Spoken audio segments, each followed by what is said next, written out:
എൻ്റെ പൊന്നേച്ചി അവിടെ നിൽക്കാൻ പറ്റാത്ത അവസ്ഥയായി. ഞങ്ങളൊരു ടൂറ് പോയി മൂന്നാർക്ക്. അന്നേരം എല്ലാവരും കുടുംബശ്രീയിലുള്ളവരെല്ലാവരും ഉണ്ടായിരുന്നു. അവരെല്ലാവരും അറിഞ്ഞ് ഇവള് ഹിന്ദിക്കാരിയല്ല ബംഗാളിയാന്ന്.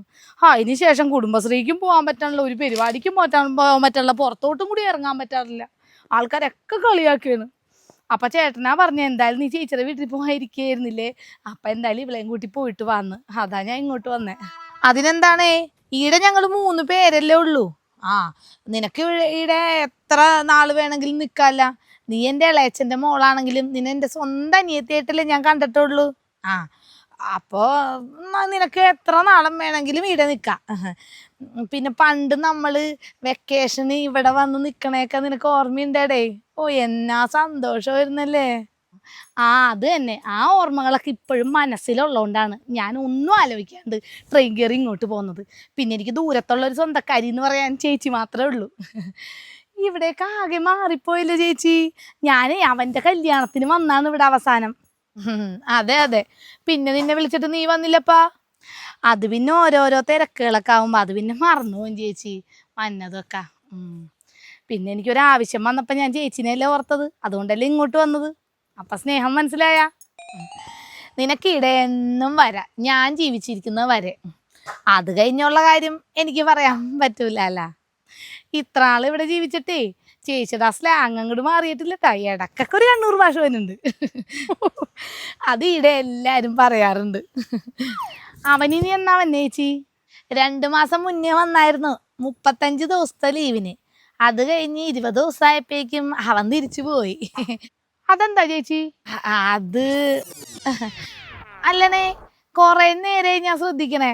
ഓളെന്താണ് ബാഗ് തലയിൽ വെച്ചോണ്ടിരിക്കണേ? ആ, ആർക്കറിയാ. ട്രെയിനിൽ നിന്ന് ഇറങ്ങിയ പാടെ എടുത്ത് അങ്ങോട്ട് തലയിലോട്ട് ബാഗ് ഇങ്ങോട്ട് വെച്ച്. പിന്നെ താഴെ വെക്കാൻ പറയാനുള്ള എൻ്റെ ഹിന്ദി എനിക്ക് അറിഞ്ഞൂടാത്തോണ്ട് ഞാൻ പിന്നെ പറയാൻ പോയില്ല. അപ്പോ ഇവക്കൊട്ടും മലയാളം അറിയില്ലപ്പാ?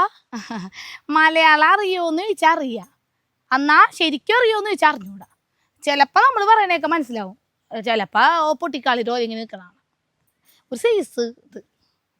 ഓൻ്റെ കല്യാണം കഴിഞ്ഞെന്ന് നീ വിളിച്ച് പറഞ്ഞപ്പോൾ എനിക്ക് നിന്നോട് ദേഷ്യം തോന്നി. ഞങ്ങളാരെയും അറിയിച്ചില്ലല്ലോ എന്ന് ഓർത്തിട്ട്. പിന്നെ ഇങ്ങോട്ട് വരാൻ നേരത്തല്ലേ പെണ്ണ് ബംഗാളി ആയതുകൊണ്ടാണ് ആരെയും വിളിക്കാന്നെന്ന് നീ പറഞ്ഞത്. അപ്പം എൻ്റെ ദേഷ്യമൊക്കെ പോയി. പിന്നെ എന്തൊക്കെ പറഞ്ഞാലേ നമ്മുടെ കേരളത്തിലെ മരുമക്കളെക്കാളും നല്ലതായിരിക്കും ബംഗാളിലെ മരുമക്കൾ. അതാണ് ചേച്ചി ഞാനും വിചാരിച്ചിരുന്നത്. പിന്നെയല്ലേ മനസ്സിലായത്, കേരളത്തിലെ മരുമക്കൾ മലയാളത്തിൽ ചീത്ത വിളിക്കും, ബംഗാളിലെ മരുമക്കൾ ബംഗാളിൽ വിളിക്കും. അതേ ഒരു വ്യത്യാസമുള്ളൂ. അപ്പം എല്ലാം കണക്കാണല്ലേടേ. ഇതുവരെയുള്ള എൻ്റെ ജീവിതാനുഭവം വെച്ച് എല്ലാം കണക്കാണ് ചേച്ചി. കയറി വാപ്പാ. എടേ, ആ കൊച്ചിനോടും കൂടി കയറി വരാൻ പറ, അതവിടെ നിന്ന് തത്തി കളിക്കുകയാണ്. കാജോൾ ബേട്ടി, കേറി വാ, കേറി വാ.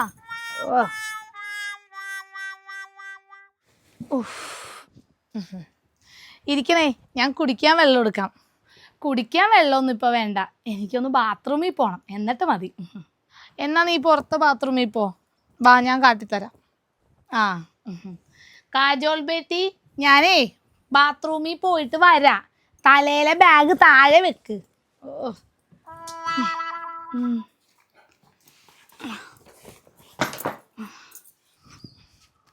ദേ, ഇതാണ് ബാത്റൂം. നീ എന്താണെന്ന് വെച്ചാൽ ആവശ്യത്തിന് ചെയ്തോ. ഇപ്പം ഇവിടെ പണ്ടത്തെ പോലെ വെള്ളക്ഷാമം ഉണ്ടോ ചേച്ചി? ഓ, ക്ഷാമമൊന്നുമില്ലപ്പാ. കുഴൽക്കിണർ അടിച്ചില്ലേ, അതിനുശേഷം വെള്ളത്തിന് ക്ഷാമമൊന്നുമില്ല. പിന്നെ ഞങ്ങളിപ്പോഴും മലയിൽ നിന്ന് തന്നെ വെള്ളം തന്നെ എടുക്കണത്. എന്തേ ചേച്ചി, കൊച്ചുങ്ങളൊന്നുമില്ലേ? ഒച്ചൊന്നും കേൾക്കണില്ല. ഓ ഇല്ലപ്പാ, രണ്ടും അവളുടെ വീട്ടിൽ പോയേക്കാ, വെക്കേഷൻ അല്ലേ. മരുമോളും ഇല്ലേപ്പാ? ഓളിയുടെ ഉണ്ട്. ഏടെ പോവാനാ? ആ, എന്നാൽ ഞാൻ കയറിയിട്ട് വരട്ടെ. ഓ, വെള്ളം കുറവുണ്ടെങ്കിൽ പറയ്, ഞാൻ കോരിത്തരാം. ഇല്ല ഇല്ല, വെള്ളമുണ്ട്. ആ,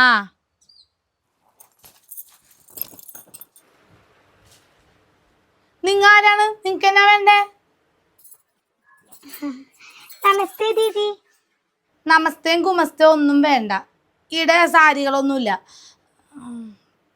പാത്രം കാണിക്കാനായിരിക്കോ? പ്ലാസ്റ്റിക് പാത്രം ഇവിടെ ഒരുപാടുണ്ട്. ക്യായാ? ഹിന്ദിയാ? ഇതെല്ലാം ബാഗിൻ്റെ ഉള്ളിലോട്ട് വെക്ക്. मैं यहाँ कपड़ा बेचने के लिए नहीं आई दीदी। കപ്പടയോ? കപ്പളങ്ങ എങ്ങാനാണോ? കപ്പളങ്ങയാണോ? ഈടെ 2-3 കപ്പളങ്ങ ഉണ്ട്. പക്ഷെ ഈടെ ഒരു ദുഷ്ട തള്ളിണ്ടപ്പാ, ആർക്കും ഒന്നും കൊടുക്കൂല. ദുഷ്മൻ? അതെ അതെപ്പാ, ദുഷ്മൻ തള്ള. നിന്നെ ആരാണപ്പാ ഈടേക്ക് വിളിച്ചുകൊണ്ട് വന്നത്? ആ തള്ളയാണാ? ഈടെ ആർക്കും ഹിന്ദി അറിഞ്ഞൂടപ്പാ. ഈടെ തുണി മണി ഒന്നുമില്ലപ്പാ. പിന്നെ ആകെ ഉള്ളൊരു പുരാവസ്തുവാണ്, അതിനൊട്ട് നിങ്ങൾ എടുക്കേയില്ല. അതിടെ തുണിയും മണിയൊന്നും വിൽക്കാൻ വന്ന കൊച്ചല്ലപ്പാ, അതെൻ്റെ അനിയത്തിയുടെ മരുമോളാ. ഓള് കുറച്ച് ദിവസം ഇവിടെ ഉണ്ടാവും. ആഹാ, ഈടെ നിങ്ങൾ പറയണ മാത്രമാണ് നടക്കണേ. ഈടെ ഒരാളെയും കൂടി നിർത്തണമെങ്കിൽ എന്നോടും പറയണ്ടേ? ഈടെ ഒരാളെയോ 2 കൊണ്ടുവന്ന് നിർത്തണമെങ്കിൽ നിന്റെ സമ്മതം എന്തിനാ എനക്ക്? ആഹാ, ഇതെന്റെ കെട്ടിയോന്റെയും കൂടി വീടാണ്. ഈടെ ആര് വരണമെന്നും പോണമെന്നും എന്നോടും കൂടി ഒന്ന് പറയണം.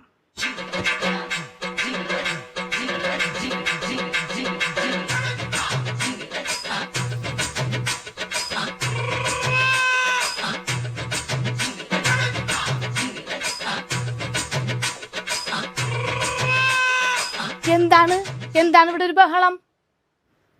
ആ, ചിറ്റപ്പ് വന്നേന്. ഞങ്ങളിങ്ങനെയാണപ്പാ, എപ്പോഴെപ്പോഴും ഓരോന്നും പറഞ്ഞുകൊണ്ട് ഇങ്ങനെ ഇരിക്കും. അതേപ്പാ, ചില തെരുവ് നായ്ക്കളെ പോലെ. അമ്മ പറഞ്ഞത് ശരിയാണപ്പാ. ഞാനിവിടെ വന്നപ്പോ നല്ല ഇനം നായായിരുന്നു. പിന്നെ അമ്മയുടെ ഒപ്പം കൂടിയപ്പോഴാണ് തെരുവ് നായയുടെ സ്വഭാവമായത്. എൻ്റെ ഒപ്പം കൂടിയിട്ട് ആരും ഇതുവരെ ചീത്തയായിട്ടില്ല. നല്ല ഇനം നായ്ക്കളാണെങ്കിൽ തെരുവിലാണ് വളർന്നതെങ്കിൽ എല്ലാം പോയില്ലേ. എന്താണിത്? ഇത് നിങ്ങളുടെ സ്നേഹ സംഭാഷണമാണോ ഇല്ലെങ്കിൽ തല്ലുപിടിക്കണാണോ? ഒന്നും മനസ്സിലാവണില്ലല്ലോ. സ്നേഹ സംഭാഷണം കേട്ടാൽ തന്നെ മനസ്സിലാവണില്ലപ്പാ. ആ, നിങ്ങ വന്ന കാര്യം തന്നെ കഥ കയറി വാപ്പാ, ഈടിത് പതിവാ. ഇനിയിപ്പ ഈ ചേച്ചി അനിയത്തിയും കൂടി എന്നിവിടെ കൊന്നിടുവോ? വാപ്പാ, അകത്തിരിക്ക.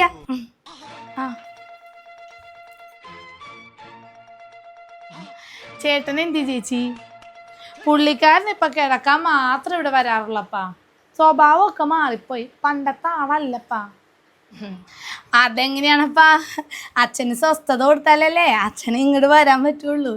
ഈടെ സ്വസ്ഥത കിട്ടുന്നുണ്ടാവൂല. നീ എന്നീ വീട്ടിലോട്ട് വലതുകാലി വെച്ച് കയറി വന്ന് അന്ന് തുടങ്ങി ഇവിടുത്തെ സ്വസ്ഥത പോയി. ആഹാ, അത് നിങ്ങ എൻ്റെ തലയിലിട്ടാ. നിങ്ങളുടെ വായിൽ നാക്ക് നല്ലതല്ലാത്തോണ്ടാ നിങ്ങളുടെ കെട്ടിയോന് വീടെ നിൽക്കാത്തത്.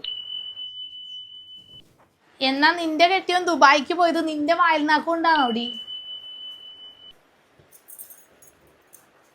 ചേച്ചി മതി ചേച്ചി, ഞാൻ വെറുതെ ചോദിച്ച ചേട്ടൻ എന്ത് ചെയ്യുന്നു. എന്നാ ഞാൻ ചായ എടുക്കാം. ചായക്ക് പാൽ ആരുടെ മേടിച്ചു വെച്ചേക്കണത്? 2 മാസമായി പാല് നിർത്തിയിട്ട്. ഇവർ വരണ കാരനേ ഞാൻ ദാമുവിൻ്റെ കയ്യിൽ നിന്ന് 1/2 ലിറ്റർ പാല് മേടിച്ച് ഫ്രിഡ്ജിൽ വെച്ചിട്ടുണ്ട്. ഓ, അപ്പം നിങ്ങൾക്ക് പാല് മേടിക്കാൻ അറിയാം. എൻ്റെ വീട്ടിൽ നിന്ന് വന്നപ്പോൾ കട്ടൻ ചായയല്ലേ കൊടുത്തത്? അപ്പം ഞങ്ങളെന്താ നായ്ക്കളാ? ഞാനേ വരുന്ന ആൾക്കാരുടെ സ്റ്റാൻഡേർഡ് നോക്കിയിട്ടാണ് ഓരോന്ന് കൊടുക്കുന്നത്. എന്നാലേ നിങ്ങളുടെ സ്വന്തക്കാർക്ക് പച്ച വെള്ളം കൊടുക്കാനുള്ള സ്റ്റാൻഡേർഡ് ഉണ്ടെന്ന് എനിക്കും തോന്നിയിട്ടില്ലപ്പാ.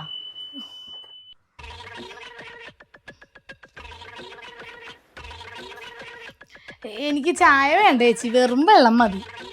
അങ്ങനെ വിട്ടാൽ പറ്റില്ലോടി. ഞാനേ എൻ്റെ കെട്ടിയോൻ കഷ്ടപ്പെട്ടുണ്ടാക്കണ പൈസയും അതുപോലെ എൻ്റെ മോൻ ദുബായി കിടന്ന് കഷ്ടപ്പെട്ടുണ്ടാക്കണ പൈസയും കൊണ്ടാണ് പാല് മേടിച്ച് ഫ്രിഡ്ജിൽ വെച്ചത്. അല്ലാതെ നിൻ്റെ വീട്ടിൽ നിന്ന് കൊണ്ടുവന്നൊന്നും അല്ല. ഈ പറയണ നിങ്ങളുടെ മോൻ എൻ്റെ കെട്ടിയോനാണേ, അത് മറക്കണ്ട.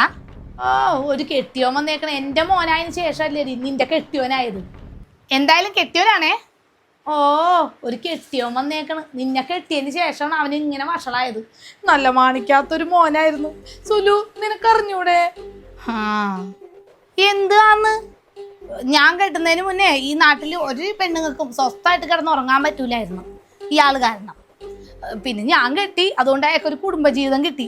ഇല്ലെങ്കിൽ കാണായിരുന്നു ഏത് പെണ്ണെ കിട്ടുമായിരുന്നു. എനിക്ക് തോന്നണില്ലപ്പാ. ആ, നിന്നെ കെട്ടിയില്ലായിരുന്നെങ്കിൽ 100 പെണ്ണെ കിട്ടിയാനെ എൻ്റെ മോന്. അത്ര മിടുക്കനാവൻ. ആ, ഒരു മിടുക്കൻ തന്നെ. എനിക്കറിയാവുന്ന മിടുക്കത്തരൊന്നും നിനക്കറിഞ്ഞൂടല്ല. എന്നെ കൊണ്ടൊന്ന് പറയിപ്പിക്കരുതട്ടാ.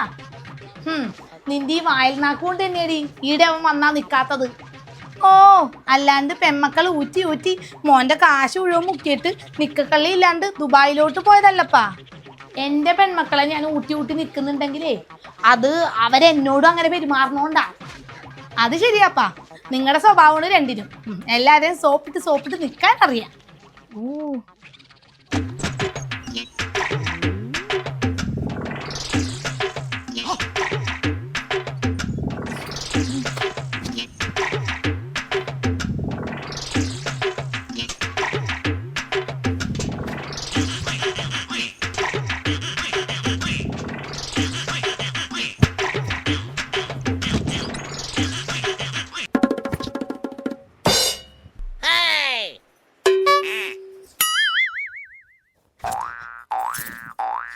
എന്താ അമ്മേ നമ്മൾ അവിടുന്ന് പോകുന്നത്? എന്റെ പൊന്ന് കാജോൾ ബേട്ടി, സ്വസ്ഥയും സമാധാനം അവിടെ ഇല്ലാത്തോണ്ടാണ് നമ്മൾ ഇങ്ങോട്ട് വന്നത്. ഇവിടെ വന്നു കയറിയപ്പോ തുടങ്ങി രണ്ടുപേരും കൂടി ഓരോന്നും പറഞ്ഞ അംഗം വെട്ടാണ്. ബേട്ടിയും കണ്ടതല്ലേ, ഇനിയും നമ്മൾ ഇവിടെ നിന്ന് കഴിഞ്ഞാലേ കൊലപാതക കുറ്റത്തിന് സാക്ഷി പറയേണ്ടി വരും. അതിനും ഭേദമാണ് നമ്മുടെ നാട്ടുകാരുടെ കളിയാക്കല്. അത് ഞാൻ സഹിച്ചോളാം. വെറുതെ അല്ല, ദുബായിൽ നിന്ന് ലീവിന് 35 ദിവസം ലീവിന് വന്ന മോൻ 20-ാം ദിവസം കെട്ടും കിടക്കെടുത്ത് അങ്ങോട്ട് തന്നെ പോയത്. ഇപ്പോഴല്ലേ മനസ്സിലായത്. വാ മോളെ, നമുക്ക് തിരിച്ച് നമ്മുടെ എറണാകുളത്തോട്ട് തന്നെ പോവാം. 2:55 ഇന്റർസിറ്റി ഉണ്ട്, നമുക്ക് അത് പിടിക്കാം. വാ.